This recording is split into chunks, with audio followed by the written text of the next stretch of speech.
मेरा नाम प्रणव नायक है और मैं मर्चेंट नेवी में काम करता हूँ। मेरा सवाल ये है कि अकॉर्डिंग टू कुरान ये कहा जाता है कि जब कयामत का दिन आएगा तो उस वक्त अल्लाह जब सबको फिर से उठाएंगे तो कहा जाएगा कि अपनी कब्रों से उठो। तो हम हिंदुओं का क्या होगा, क्योंकि हमारी तो कोई कब्र नहीं होती। भाई साहब का सवाल है कि वो कहते हैं कि क़यामत के दिन जब अल्लाह ताला वापस से हमें दूसरी ज़िंदगी देंगे तो कहेंगे अपने कब्रों से उठो। हिंदू भाई साहब पूछे कि हिंदू लोग तो कब्र में दफनाए नहीं जाते, हिंदू बच्चे दफनाए जाते ना। हिंदू बच्चे, हिंदू मजहब में छोटा बच्चा है उसको जलाया नहीं जाता, उसको दफनाया जाता है। फिर भी कई मुसलमान हैं जो डूब के मरते हैं, जो जल के मरते हैं, उनको भी दफनाया नहीं जाता है, जिनकी हमें मिलती नहीं। ये जब अल्लाह ताला कहेंगे कि फिर से हम जिंदगी देंगे, जरूर नहीं कि आप कब्र में से ले आ जाएंगे। जो भी इंसान मर चुका है उसके नई जिंदगी दी जाएंगे। कुरान मजीद में अल्लाह ताला फरमाता है कि अल्लाह उसमें जान डालेंगे, फिर मौत देंगे, फिर से जान डालेंगे। तो अल्लाह जान डालेंगे, चाहे वो कब्र में है, चाहे जलाया गया है, चाहे डूब गया है, जो भी हालत में है अल्लाह उस इंसान में फिर से जान डालेंगे। और अल्लाह ताला को जान डालना बहुत आसान है, चाहे आप दफनाए गए हैं या चाहे जला दिए गए। अल्लाह ताला फरमाते जब गैर मुस्लिम के एतराज करते अल्लाह से और अल्लाह से पूछते हैं कि जब आप दफनाए जाएंगे और क़यामत के रोज जब इंसान उठाए जाएंगे तो अल्लाह ताला उनको हड्डियां को कैसे जोड़ेगा। जैसे आप पूछ रहे ना, अल्लाह ताला जो कब्र में उनको उठाएंगे, हम कब्र तो नहीं गए, तो लोग पूछते हैं, कुरान मजीद में इसका जिक्र है सूरह क़याम में, सूरह नंबर 75 आयत नंबर 3-4 में, कि अल्लाह ताला हड्डियां को कैसे जोड़ेगा। तो अल्लाह ताला फरमाते अल्लाह हड्डियां को ही नहीं जोड़ सकता है, आपके उंगलियों के पोर पोर को जोड़ सकता है। उंगलियों के पोर पोर।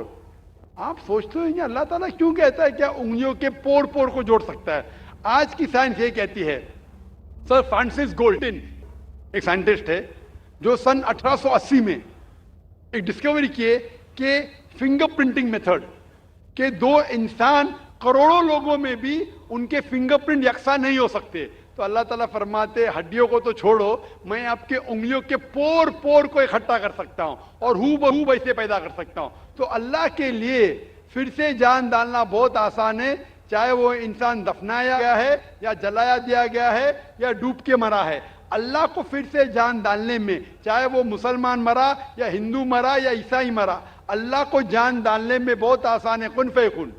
और फिर से हमें नई जिंदगी दी जाएंगी और फिर हिसाब किताब किया जाएगा। और हिसाब किताब में अगर आप अल्लाह के अहकामात पे अमल किए तो इंशाअल्लाह आप जन्नत में जाएंगे, इस दुनिया के इम्तिहान में सफलता पाएंगे। लेकिन अगर उनके अहकामात पे आपने नहीं चले, उनके मुताबिक नई जिंदगी बसर करे, तो आप इस जिंदगी में सफलता नहीं पाएंगे। Hope the answer the question. Number 3 से मैं कोई गैर मुस्लिम भाई हूँ। बैक्सन जॉर्ज और मैं स्टूडेंट है। सर एक्चुअली ये रिलीजन होना ही नहीं चाहिए मेरे ख्याल से। तो या तो बहुत सारा वॉर होता है, आपने बोला ब्रदरहुड होता है, तो एक्चुअली ये रिलीजन नहीं रहेगा तो ये ब्रदरहुड डेफिनेटली नहीं रहेगा, ह्यूमैनिटी रहेगा, नहीं तो वॉर भी नहीं रहेगा। तो रिलीजन होना ही नहीं चाहिए कॉन्सेप्ट। रिलीजन क्यों होता है, क्या आप हेल्प करेंगे उसके लिए? भाई साहब का सवाल है कि रिलीजन होना ही नहीं चाहिए, ये मजहब होना ही नहीं चाहिए। ये मजहब की वजह से वॉर होता है, झगड़ा होता है। आप कहते हैं भाईचारा बढ़ता है, वॉर होता है। सिर्फ ह्यूमैनिटी होना चाहिए। भाई साहब नाम के बैक्सन जॉर्ज। कौन से माइक्रोफोन पे हाथ ऊपर करेंगे? जॉर्ज बोलिए सर। पीछे वाले माइक्रोफोन। जॉर्ज भाई साहब से पूछूंगा, ये कहते कि मजहब होने की वजह से लड़ाई हो रही। भाई साहब क्या मैं आपसे लड़ रहा हूं? भाई साहब नहीं क्या मैं आपसे झगड़ रहा हूं? हाँ क्या नहीं? नहीं सर। आप समझते हैं मैं मजहबी हूं? हाँ सर। हूं ना? तो मैं क्या आपसे लड़ रहा हूं?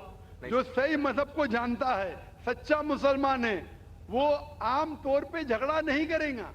क्योंकि कुरान मजीद की आयत है सूरह माइदा की सूरह नंबर 5 आयत नंबर 32 में लिखा है कि अगर कोई भी मुसलमान, चाहे मुस्लिम हो या गैर मुस्लिम हो, अगर किसी का कत्ल करता है, चाहे मुस्लिम या गैर मुस्लिम का, बिना कोई वजह के, कत्ल के बदले कत्ल, या अगर उसने इस जमीन पे if he has caused corruption in the land.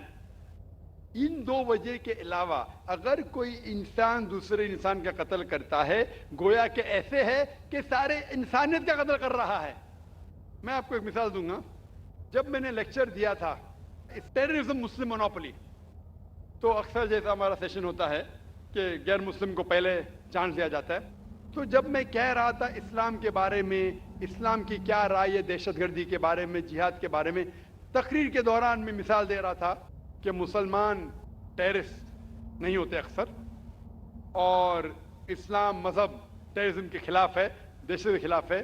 सवाल जवाब के मौके पे एक हिंदू ने मुझसे सवाल पूछा कि जाकिर भाई, जो गुजरात में हुआ, जो मुसलमानों के साथ जो गलत हुआ, जो मुसलमान औरत के साथ बलात्कार हुआ, अगर मैं होता तो मैं भी हिंदुओं को यहां चुन चुन के मारता था। तो जो मुसलमान हिंदू को, अगर ट्रेन ब्लास्ट में कोई हिंदू मरा और मुसलमान ने किया तो मेरे नजदीक सही है। ये हिंदू मुझसे कह रहा है कि मेरा जज्बा भी, अगर कोई मेरी बहन का बलात्कार करे तो मेरा जज्बा भी जागेगा और मैं बम्बई में हिंदू का कत्ल करूंगा।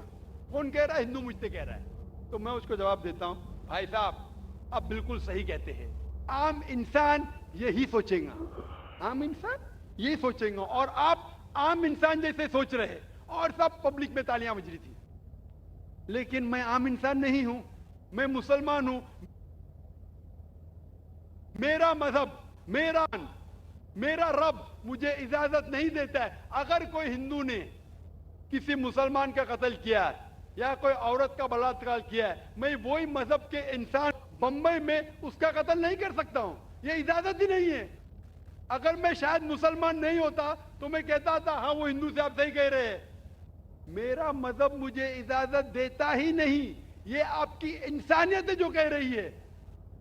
मुसलमान होने के लिए इंसान होना फर्ज है, लेकिन इस्लाम इंसानियत से ऊंचा है।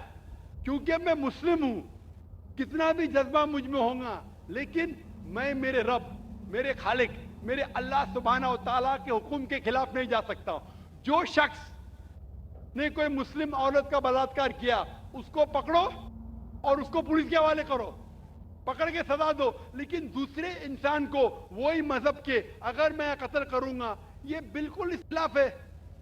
आप सोचिए, हिंदू के रिश्तेदार सोचने लगेंगे ना, ये कैसा मुसलमान, कैसा इस्लाम मजहब है। मैं, मेरे भाई ने क्या गलती किया था कि उसका कत्ल हुआ? मजहब नहीं सिखाता आपस में बैर रखना। हिंदी है वतन है, हिंदुस्तान हमारा।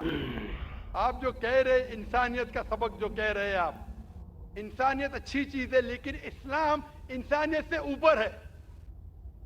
इस्लाम इंसानियत से और ऊंचा है। और जब आप मजहब सीखेंगे तो कई चीज जो इंसान जज्बे से करता है जो गलत है, अगर आप सच्चे मजहबी है तो ये गलत नहीं कहेंगे, ये गलत काम कभी भी नहीं कहेंगे। जो लोग मजहब के नाम पे गलत काम करते हैं उनको दोषी ठहराइए, मैं आपके साथ हूं। लेकिन कहना कि मजहब के वजह से ये दंगे फसाद होते हैं और जंग होती है, बिल्कुल गलत। मैं पूछना चाहता हूं, आप हिस्ट्री में पढ़िए, हिस्ट्री में पढ़िए अशोका ने जब लाखों लोग का कत्ल किया, कौन से मजहब का था वो? कौन से मजहब का था? उसका मजहब ही नहीं था। जितने लोग अक्सर कत्ल करते वो नाम के लिए होंगे, क्रिश्चियन या बुद्धिस्ट या कोई मुस्लिम होगा, लेकिन वो मजहब को फॉलो ही नहीं करते।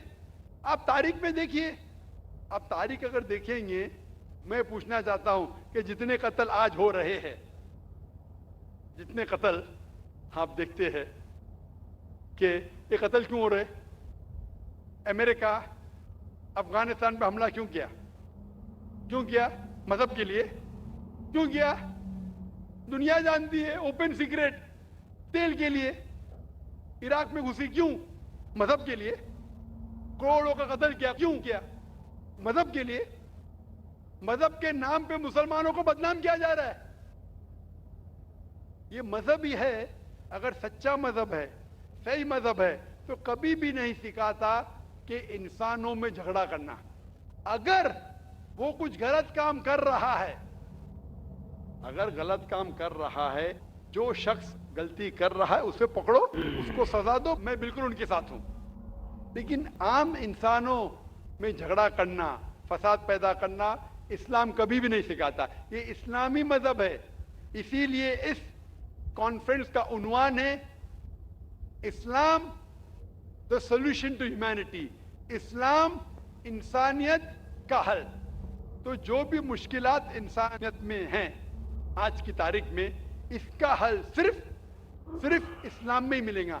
आप मुझे बताओ कुरान की कौन सी आयत कहती है कि बिना वजह किसी इंसान का कत्ल करना चाहिए? आप कुरान का हवाला दो, मैं आपकी बात को मान लूंगा।